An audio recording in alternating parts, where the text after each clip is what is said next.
When you talk about Russ, AD, and LeBron, not the greatest output for three stars that will be future Hall of Famers someday. Between the three of them, only played 21 games, went 11-10 in those numbers. By the way, the Lakers, of course, missing the playoffs, 33-49. Injuries across the board from the biggest stars. But when it comes to Russ, he's opting in to stay out there with the Lakers. For more on this, I want to bring in Mr. Pick and Roll, Avery Johnson, and your reaction there. I mean, 47 reasons or 47 million reasons why Russ is staying out there in LA. Your reaction to that? Yeah, no surprise. Again, there was no market for him to become an unrestricted free agent and decline his option. So this was the next best thing. And when you look at those numbers that you showed, that's one of the things that Darvin Ham talked about in his press conference, the new coach of the Los Angeles Lakers, that he believes in Russ, and he believes that Russ can get back to playing the type of defense that he's played throughout his career. And then, offensively, just be relentless, as we're showing in the highlights, at attacking the paint, attacking the basket, not settling for those three-point shots, which led to his career worst shooting from behind the three-point line. So this, again, is no surprise. Darvin Ham really believes in Russell Westbrook, and we'll see if he can get it all turned around, because as you showed, they're only one game above 500 when Westbrook, LeBron, and AD are on the court, and they're going to have to be substantially better in the Western Conference, as deep and tough as it is in the Western Conference. Coach, you talked about it there. You know more better than any of us here when it comes to his game. He's a different point guard. He's one of those slash and diving guys that can get to the rim and get his shot. You mentioned the three-pointers. They were not there last year. Assuming he gets back to maybe a shade of what he was, maybe not the triple-double guy, but, of course, he's playing with two Hall of Famers there. What does this team look like with Russ back in the fold next season, assuming that they're all healthy?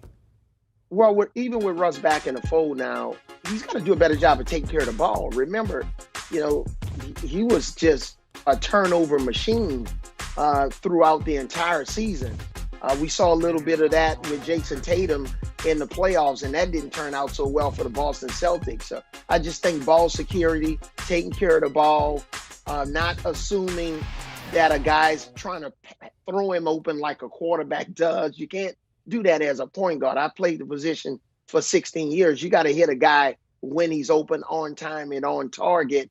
And then you got to know who you're passing the ball to, whether it's on a fast break, whether it's in the set offense. All of those things are significantly important. But Russ back in the fold, even if they are healthy, they're not a top four team in the Western Conference. When you look at, teams like Golden State, the Mavericks, the Suns, depending on what happens with DeAndre Ayton, then you have some other teams that's trying to, New Orleans, we'll see what happens with Zion Williamson and whether they can take a step forward. So even the Clippers are coming. When you get in Kawhi Leonard and Paul George back, and now the reports are John Wall's going to sign with the Clippers after his buyout with the Rockets, the Lakers are still not a top five team in the Western Conference. But can they add pieces to this big three, a miniature big three, and try to improve significantly come playoff time?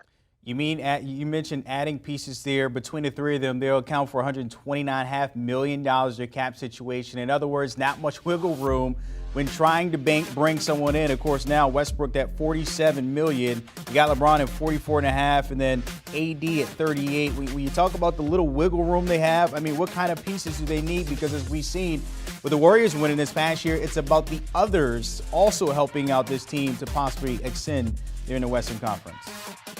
Yeah, and you got to get a guy like Malik Monk re-signed because they obviously, allowed some of their other guys to walk. And when you look at only having the veterans minimum or the mid-level exception, there's not a lot that you can add. So you got to try to find guys that's trying to, that's been around the league for 3 or 4 years, and maybe, they got to take a reduction in salary to try to come in and be a piece for this team. There are not many of those guys out there that you can have a significant swing with. They did it a couple of years ago with J.R. Smith. So maybe a veteran guy that's going to take the veteran minimum. Maybe he's made enough money in his career. He just wants to win. He wants to be a part of a championship team. So that's the type of profile of a free agent that they're going to have to try to get involved with, especially come July 1st, because those guys, they move off the board pretty quickly. Coach, I'm curious, of course, now he has opted in with that $47 million. It was hard for them to try to move him last year, of course, during the season. But is there a chance maybe that, with him opting in, they can still try to move Russ, or is this the big three we're going to see upcoming season here? I think this is the big three we're going to see. It's awfully hard to move this type of salary, especially with the points per production is what I call it. How do you produce relative to your contract? And right now, Russ is not the same player. He's still a good player, but he's not a superstar anymore. And yeah, there's been years where he's been the best player on a non-playoff team, where he's had those triple doubles, or a team that got eliminated in the first round. But now you're playing with LeBron James and Anthony Davis when he's healthy.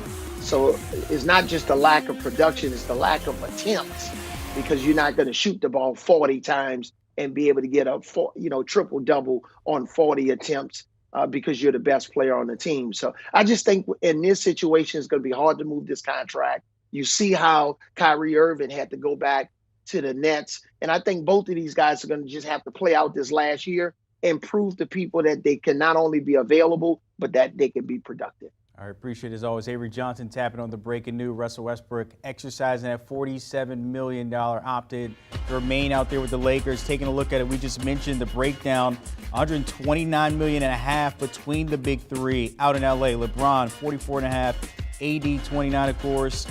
And then also Russ at $47 million. You look at it, they're close to 30. AD will be 30, of course, but on the wrong side of 30 when you're looking at LeBron and Russ. A lot of production, a lot of injuries between these three. Only played 21 games last season, 11-10 in those contests, but did not make it into the postseason as we just saw there for the Lakers. But we'll see. You never know. This could be the big three heading into next season. Do you want a sports network that delivers everything that matters about the game? The highlights, the picks, the instant analysis, no yelling, no fake debates, no politics. Hit the subscribe button and never miss a moment.